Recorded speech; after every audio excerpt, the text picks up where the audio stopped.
Internet adalah satu tempat yang besar yang boleh didapat di hujung jari saja. Saya ni dikira dah lama main internet ni, dan Reddit merupakan platform untuk cari informasi selain daripada Google. Mari kita merungkai semula sejarah yang lama berada dalam ini. Hai, nama saya Kimi dan selamat datang ke siri terbaru saya iaitu I Discover, di mana saya merungkai apa yang berlaku tentang apa yang saya jumpa di internet. Kali ini saya ingin bercerita tentang seorang Redditor yang bernama JASONINHELL.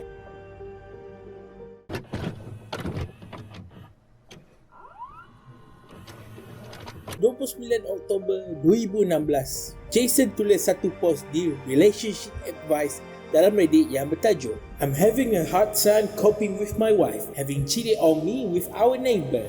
Cerita ini mengambil masa hampir 10 minit, tapi saya cerita apa yang penting. So to go back to the beginning, I had just taken on a new project and new responsibilities at work. I was working a lot of hours and was noticeably stressed. It was in May of 2015 that I noticed that she had added a password to her phone. When confronted about it, she told me it was because she was planning my Father's Day present and didn't want me to ruin the surprise. About a week later, she came to me and told me that she felt guilty keeping a big secret from me and told me that she was having our neighbor, a contractor, build a home office for me of my present. It struck me as odd as in our 6 years together she has never said she felt guilty about anything and always insists that she never regrets anything in her life. Time goes on, her phone is still password protected and things don't feel right.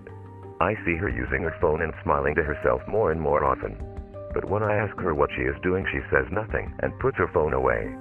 So one morning I wait for her to get in the shower and I grab her phone before it requires the password. I go through her messages and find that she is texting the neighbor. I am all covered in frosting, you wanna lick it off. There were no other messages to the neighbor, but I found out later that was because she had set up her phone to delete messages after a certain amount of time. I felt uncomfortable with it, but I knew she had a perverted sense of humor, and I thought she would never do anything to hurt me. More time goes by and the neighbor is spending more and more time at our house, but the office is being completed slower and slower. I can't help but worry that something isn't right, so I start checking our location using Google Timeline. It was at this point that I realized that there are large gaps in her GPS history because she was turning off her phone's GPS. Fast forward to July, and at this point the paranoia is driving me nuts, so I tell her that I need to install new antivirus on her phone. While she has it unlocked for me, I install anti-theft software so I can remotely turn the GPS back on and set up a TNT message backup and restore so I can read all of her text messages from that point on my computer. Let's go fast forward to this point. Wife cheating, husband knows, wife blames husband, fights each other, fast forward, boring stuff, fast forward. The neighbors go home and my wife and I argue for the rest of the night about what we are going to do. We go to bed separately, having not resolved anything. We keep going back and forth on the subject all weekend and finally settle on we were going to separate temporarily while we'd figure out what we want. I was going to stay in the house and she was going to take the kids and go to her mom's house. Let's go to the final part. I didn't want to talk to my mom about it because I felt she would treat my wife differently and I didn't need the two fighting any more than they already do. I tried talking to one friend about it, but his advice was to put my trust in God, but that was not much solace for me as I am an atheist. So I have no clue what to do with my feelings or how to move on from this. Ramai komen mengutuk isteri dia dan menyarankan untuk bercerai. Beberapa hari kemudian, Jason tulis post lagi. I'm taking your advice. Instead of trying to fix something she doesn't want to fix, she has refused counseling several times in the past before this even happened. I am going to get myself and my kids out. I meet with an attorney next week. Thank you everyone for helping me see how far I had my head up my ass. Alright, this is quite interesting. As we see, look at the comments, and oddly enough, someone gave the links. She said, not sure if you saw, she killed the kids. And when you click on the link, you go to the news. Brand new details on the horrific murders of these two children. Police right now telling us this little boy and girl were killed today by their own mother. It was a complete shock to everyone I've talked to. Now, Montgomery County Sheriff's deputies say that it was around 4:30 this morning when 30-year-old Brandy Worley called 911, telling them, and I quote, "I just stabbed myself and killed my two children." So imagine just being the operator on the other line of that call. Dalam berita itu, isteri dia menyatakan bahawa dia membunuh anak dia sebab dia tidak mahu diambil oleh ayahnya selepas bercerai. Macam pelik, apa kaitan dengan Jason dalam Reddit? Selepas beberapa minggu, Jason tulis lagi satu post dan dalam itu dia termasuk sekali link dan it's true. Berita itu betul. Isteri dia memang bunuh anak dia sendiri. Darlington. Hey, what's going on there? I just stabbed myself and I killed my 2 children. You stabbed yourself and killed your 2 children? Mm-hmm.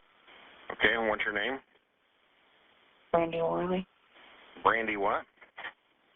Worley. Okay. How do you spell your last name? And where are the children at? In my daughter's room on the floor. In your daughter's room on the floor? Okay. What's your phone number, Brandy? Selepas beberapa bulan kemudian, dia post ini dengan nama barunya, Jason in Code. I guess the first question to answer is how am I doing? And that I would say I am doing well. I have bad days, but I would think that is to be expected.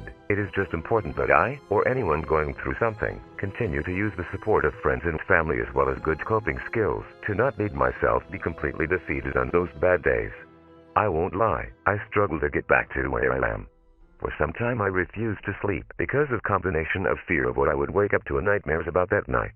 For a time I used alcohol to sleep, but my family loved me enough to take it from me before it became a damaging and permanent habit.